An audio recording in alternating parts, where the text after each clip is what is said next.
Hello and welcome back. As always, I'm your host. My name is Kelly, and 2019 is over. I've even started putting out reviews for 2020, but it's not quite time to stop looking back at 2019. I've already done the best list, I've already done the worst list. Now, this is one of the lists that I like to do, though this is probably the first time I've actually got it recorded, edited, and put out for you, so enjoy. This will be a thing from now on every year. This is the most disappointing films of 2019. Now, I personally do this list and the most surprising list because I watch a lot of top 10 lists, and when I see like this getting labeled the worst film of all time or the worst film of the year, I'm just sitting there, it's not that bad. What are you complaining about? And then their whole reasoning that it's there is because, oh, I had such high hopes for it, and it just disappointed on so many levels. Like, okay, but actually look at the levels. Is it bad? Because I see shit that's a lot worse than that all the damn time. And that is essentially what this list is. There are plenty of disappointing films, especially coming from Disney, because they use hype to sell their films. But disappointment does not equal worst. It is a factor in the worst, and if any of the disappointing films made my worst list, at most they're going to get a dishonorable mention on this one. I don't want to repeat myself. You can go and watch the worst list if you want to see the actual worst films of last year. Right here, though, we do need to look at all of those movies that really aimed high or had a high bar set for them, and they just kind of crapped out. So, enjoy my list of the top 15 most disappointing films of 2019. And as always, starting off my list, we'll start with the dishonorable mentions. Dumbo. This is by far the best of the Disney remakes that came out this last year, which is setting a pretty low bar because this movie was pretty bad too. Us. With the high bar that Jordan Peele set for himself with Get Out, this one just did not live up to expectations. Not a bad film, definitely a great Twilight Zone story, not necessarily the greatest horror film. John Wick, Chapter 3, Parabellum. Again, not the worst movie in the world, but at this point the story is so convoluted and stupid, it's even making fun of itself. Annabelle Comes Home. Yeah, this movie was in the running for the worst list, just FYI. Don't Let Go. I loved Frequency. Having a modern interpretation of that coming out and have it be this completely boring, yeah, it kind of missed the bar. Now that we're done with the dishonorable mentions, we'll throw those away and get onto the actual list, starting with Number 15. Yesterday. As I said at the start of this is about the most disappointing films. And when I keep hearing so much praise about one film that I actually genuinely start getting excited to go see it and to go in there and get this middle of the road, just, it's alright. I walk out of the theater feeling like I got gypped because that's what I got out of this film. This is just one of those feel-good storylines, but at the same time, just because you're singing great songs doesn't mean that you're singing them greatly. The part that really just illustrates this more over than anything else in the film is when Ed Sheeran and this guy have that little music battle, and everyone says, oh, he won because he's singing Beatles. I'm like, no, Ed Sheeran blew him out of the water. He's a better performer, and his song was more cohesive. Again, not to say this film is bad. That's why it's not on the worst list. It's on the most disappointing. I expected better from this is all. Number 14. Brightburn. Oh my gosh, a story about an evil Superman? I've never seen that before. Yeah, when I heard that praise about, oh, it's a horror film where what if Superman was evil? You know, everyone's saying, it's so original. I've seen this done before. In fact, I was actually thinking that DC was going to sue because they actually had a horror special story come out a year before this movie that is very similar to this in concept and execution. Maybe the lawsuit's pending, I don't know. However, I went and saw the movie, and it was a rather enjoyable, low-budget horror film. Like, this is one of the better horror films that came out in 2019. So why is it on this list? Because I can see a way it's easily better. This movie settled for good, taking the safe, marketable route, instead of taking a chance and maybe actually explaining whether or not the kid was just a bad seed or if it was alien influence from the ship. I would have preferred if it was alien influence from the ship, and after destroying it, he has to grow into a Superman-like figure out of the bloodbath that he caused. A much better and more compelling story, but what we got was he's just a bad seed. Okay? The movie is not bad, it's just with such an obvious and easy route to make this a better film, I'm disappointed that it didn't get one more rewrite. That's all. Speaking of movies that needed another rewrite... Number 13. Glass. Yeah, I guess we were all expecting a hell of a lot better after Split, weren't we? M. Night Shyamalan has been on a rising trend for a while now. Between Split and The Visit, the man seemed like he finally got his act together. And then we get to Glass, and I can say that 2/3 of this movie he had his act together.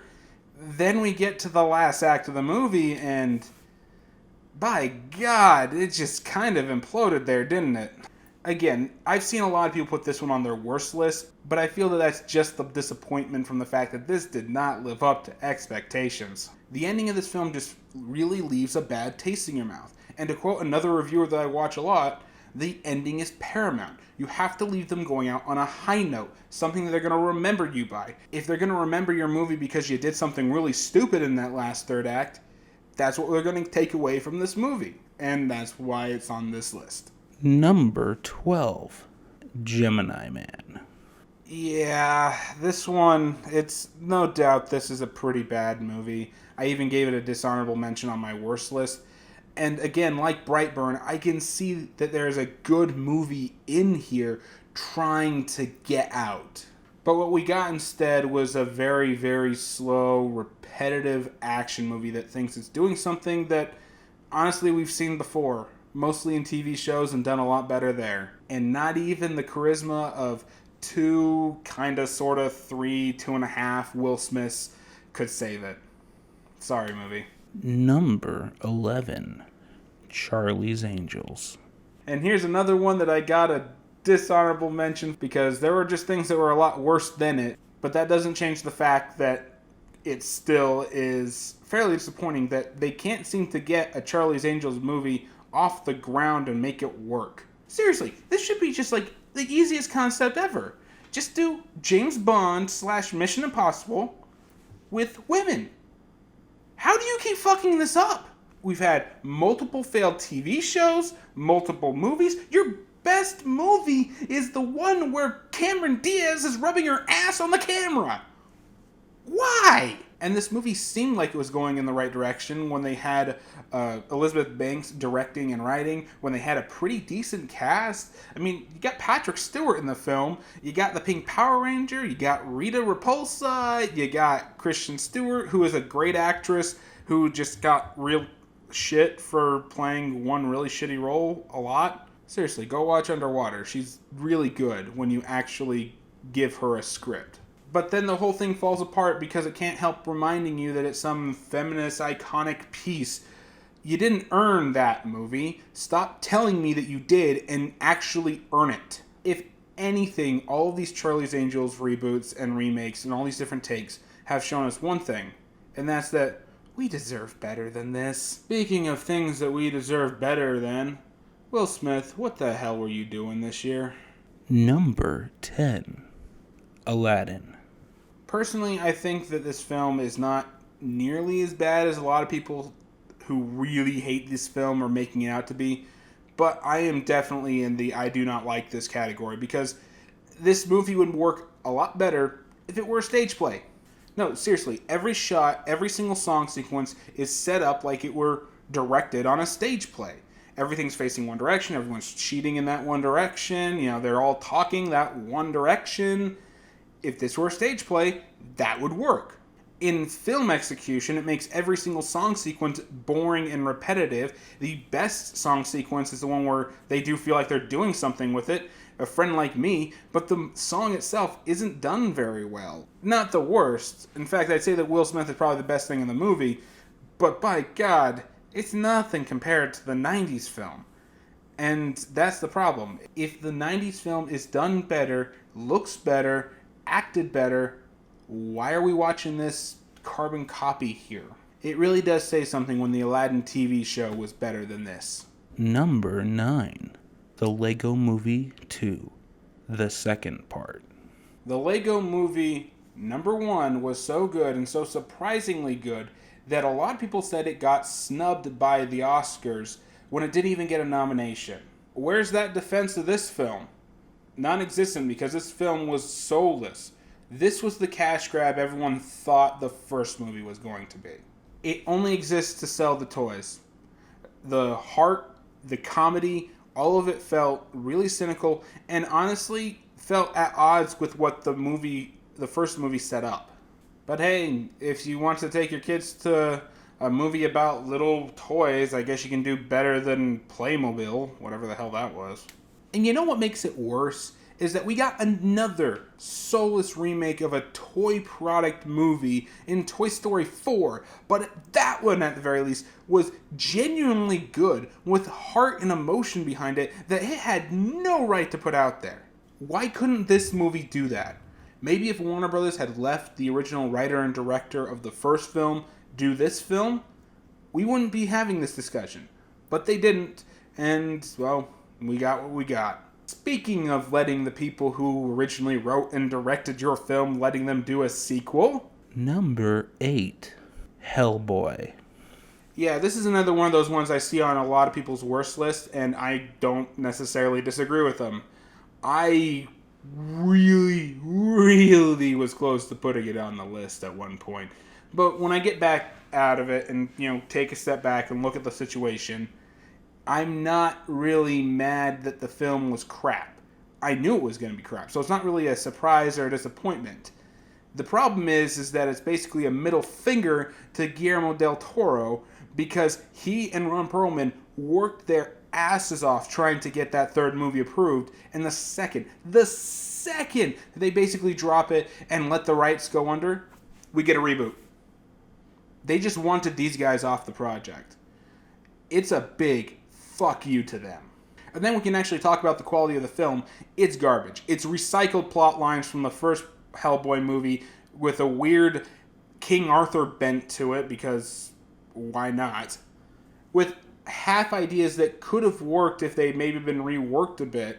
Like, I really do like the idea of Hellboy versus the Giants. But in execution, there's so much shitty green screen on screen that I just question the people who made it at that point.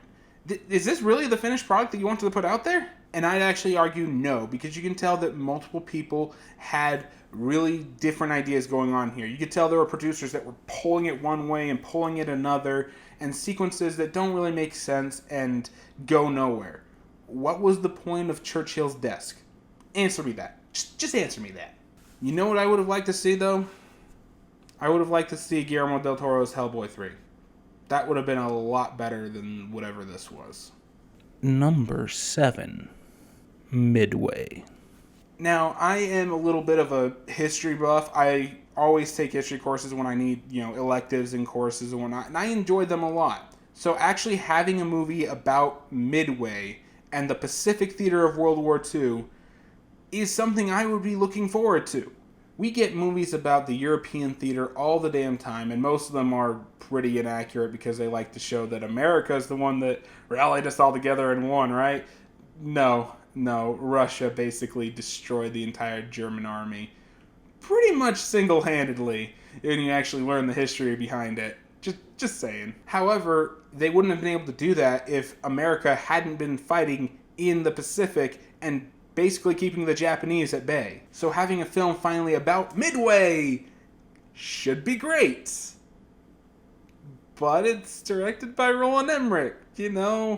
That guy who has a really hard time making movies that make big critical impacts. Okay, I'm not saying that everything needs to be critically themed. I'm probably one of the few people that'll defend the 1998 Godzilla, or 96, I can't remember which year it came out. I'm not saying it's great, I'm just saying that it's not nearly as bad as you think. But here, though, we get a lot of rah-rah patriot things, but not really in a context. Like, context at all. The movie opens up good and sets everything up to go places. However, they don't ever really show the naval battles in any cohesive way. You never can tell where the ships are in relation to each other. Like, ever. And to make things more confusing, there's a lot of things that just go nowhere. Like this subplot with a commander that has shingles. What was the point of that? What about that story about the people who went and bombed Tokyo and ended up, scuttling their ships in China, where the Chinese people were being prosecuted by the Japanese? What? Look, I'm not going to say that the Japanese didn't commit war crimes to China during World War II, because I do know the history there, and they very much did.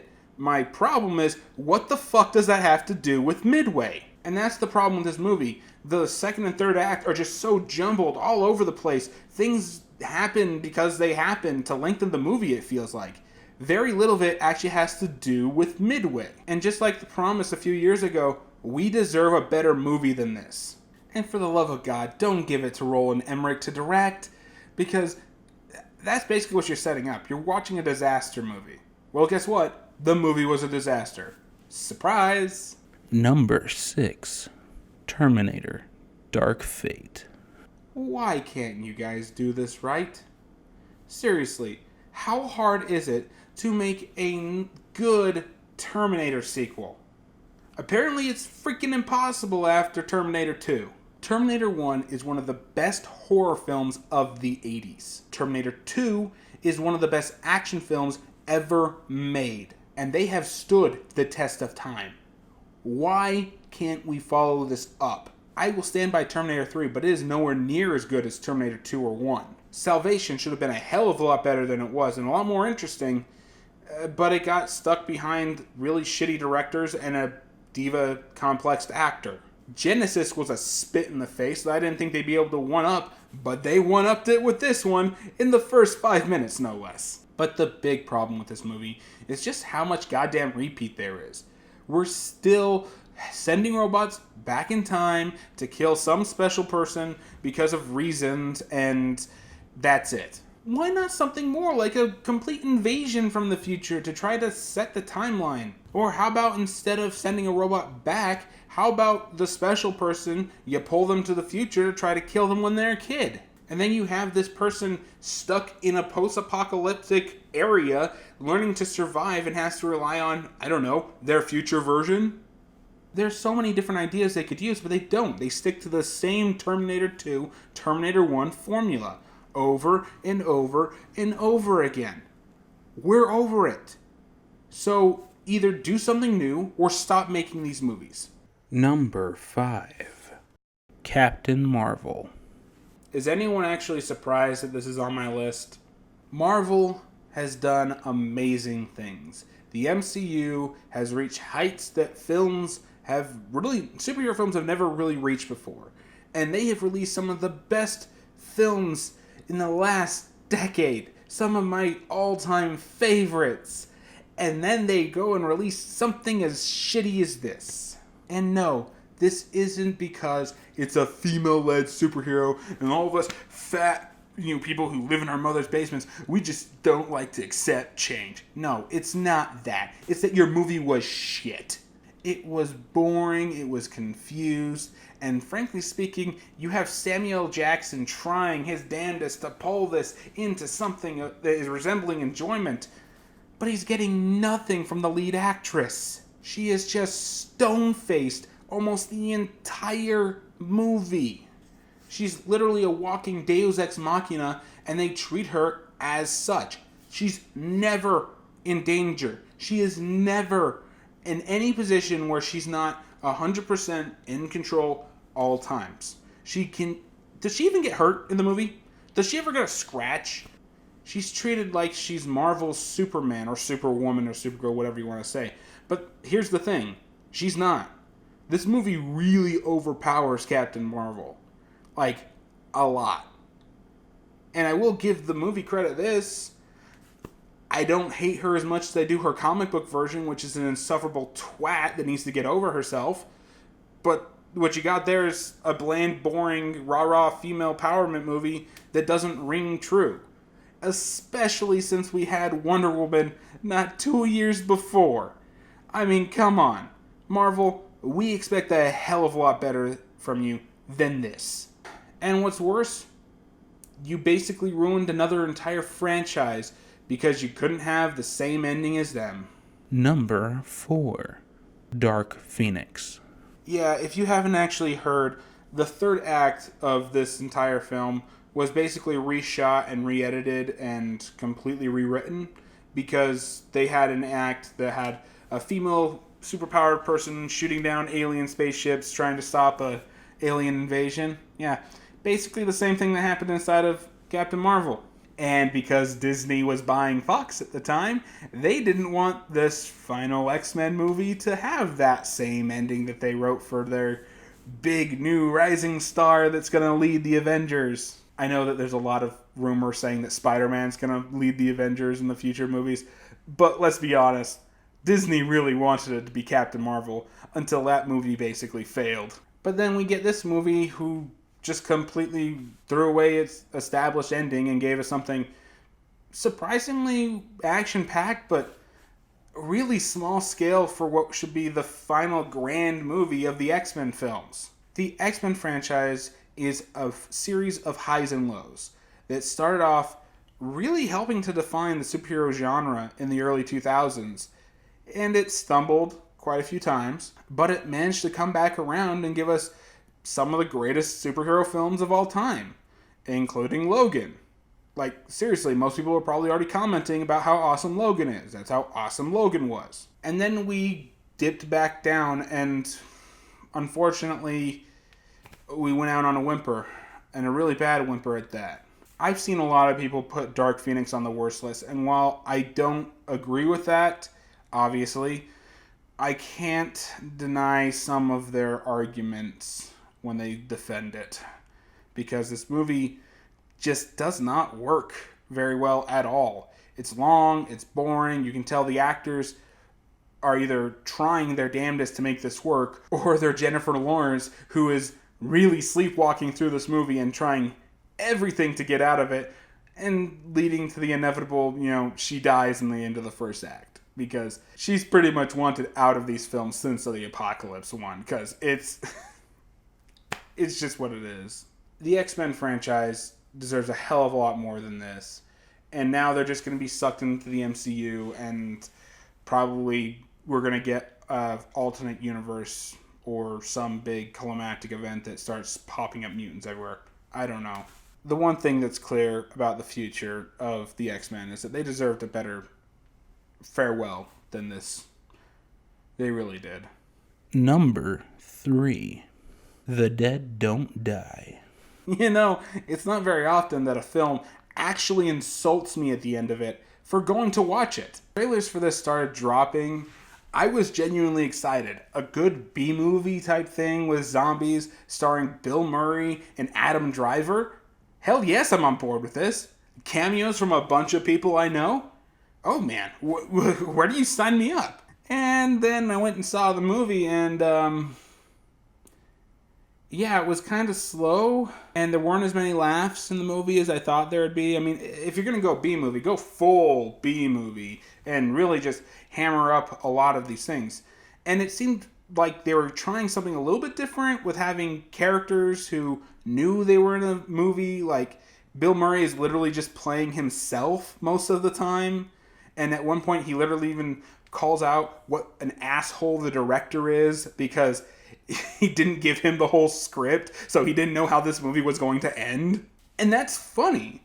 It is funny fourth wall breaking until we get to the ending where the director himself calls us people who go watch movies horrible zombies who just consume everything and are ruining the industry and sucking all the life out of it. And people like him who are making true movies out there deserve to be recognized as the smart pillars that they really are. I basically saw and defended this exact same idea with Once Upon a Time in Hollywood because he actually did make something good and enjoyable where I could overlook some of the more pretentious asshole-ish things he's said. Yeah, I can't do that with this film, and I'm not going to, because this movie's final act, that stupid monologue at the end, that twists everything and makes it some big grand statement about how people watching movies are ruining the industry. No, the people who are ruining the industry, let's be honest, are either corporate execs who only see the bottom line, how much money they're going to make as the only reason to make a movie, and assholes like you who are so far up their own ass that they can't accept that they're not making good movies anymore. And all I wanted out of this was an entertaining B movie that I could put on while I do my homework. That's all I expected out of this. You didn't even reach that low bar. Number 2, Frozen 2. Yeah, here's another non-surprise to hit the most disappointing list, because this movie was a mess. And it's not just that this movie is a follow-up to the most profitable animated film of all time. There are a lot of people that will defend Frozen to a very scary extent and will hear no faults about it, even though, let's be honest, the first Frozen isn't perfect. I'm not saying it's bad. I enjoy it. It's literally sitting on a shelf right over there because I keep my superhero stuff over here, regular movies over there. But when you get down to it, it's not a perfect film, and the marketing on it especially was way, way too extensive. And then we get this film where we get that super extensive marketing. I mean, by God, it sucked working retail while this movie was just in the making, because they were already flooding the market with dresses and toys and boom boxes and stuffed animals. There was so much Frozen crap in my store. It was insane. Literally like 2 aisles of toys of nothing but Frozen. That's way too much overkill, people. And when you actually get to the movie itself, Elsa's plot is pretty okay. Anna's I didn't enjoy, but it at least fit the story.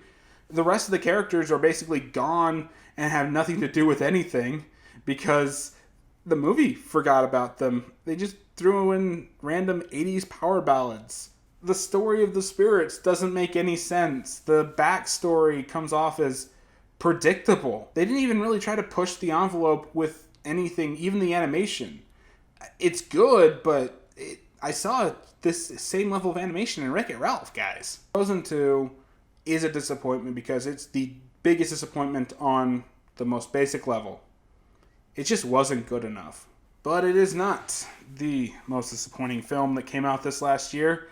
There is one film in its franchise that is so much more. And now we finally get to talk about the number 1 most disappointing film. Number 1. It's Star Wars. Surprise! Yeah, everyone probably called it. It's Star Wars. There's not even a question there. Like, Star Wars is one of the biggest franchises, if not the biggest franchise, of all time. It is easily the most overhyped franchise of all time, for better and for worse. And this is how you went out on your final third movie? This movie is playing so much catch up because The Last Jedi left it nowhere to go. And the people who do like The Last Jedi, I'm not going to sit here and say you're wrong or anything like that. I'm just going to say it like this. They basically resolved every plot line they had in that movie. So what was the third one supposed to do? Like a lot of people, I did make a video on Star Wars and reviewed it and talked about what I thought it did good, what it did bad, and a lot of the in-between. But, I mean, when you get right down to it, this film shouldn't be a surprise that it kind of fell apart like this. The Last Jedi was divisive because, well, it didn't follow a structure at all. It did its own thing and threw out a lot of established plot threads from the first film, The Force Awakens, and went in completely different directions. And then we get to this film and, oh no, we need to try to finish those things. Can we just pull it back a little bit and waste our first hour and a half trying to get caught up? This movie is a testament that have a set goal for where your ending is going to go. You have to have it flexible enough that you can tweak things and change things depending on reactions, but you need to have an actual roadmap. And you need to have someone there to make sure that they follow said roadmap. Because if you don't, all you get is The Rise of Skywalker. And this sequel trilogy that is really mixed. Like, really mixed. And with that, that is it for me. Those are my picks for the top 15 most disappointing films of 2019. And I'm sure that I left some off there. Trust me, I had a very extensive list of films to go through. So tell me what your picks for the most disappointing films were in the comments down below. Let's get some healthy discussion going. And if you liked what you saw, be sure to like, share, subscribe, all of that jazz. All of that helps my channel grow, and hoping that one day I might be able to break that 100 subscriber count. I'm so close. Also, I do stream video games on Thursday nights at 11 p.m. Mountain Standard Time. Currently, we are working our way through Pokemon Platinum Randomized Nuzlocke, but I'm almost finished with that, so after that we will be moving on to a Final Fantasy game. Either Final Fantasy 8, 9, or 15. I will put a poll up on Twitter/Facebook to see what people think and which one they would prefer. So be sure to like and follow those respectively so you can put in your own 2 cents into which you would like to see. And yeah, that's it for me, so I guess I'll see you all next time.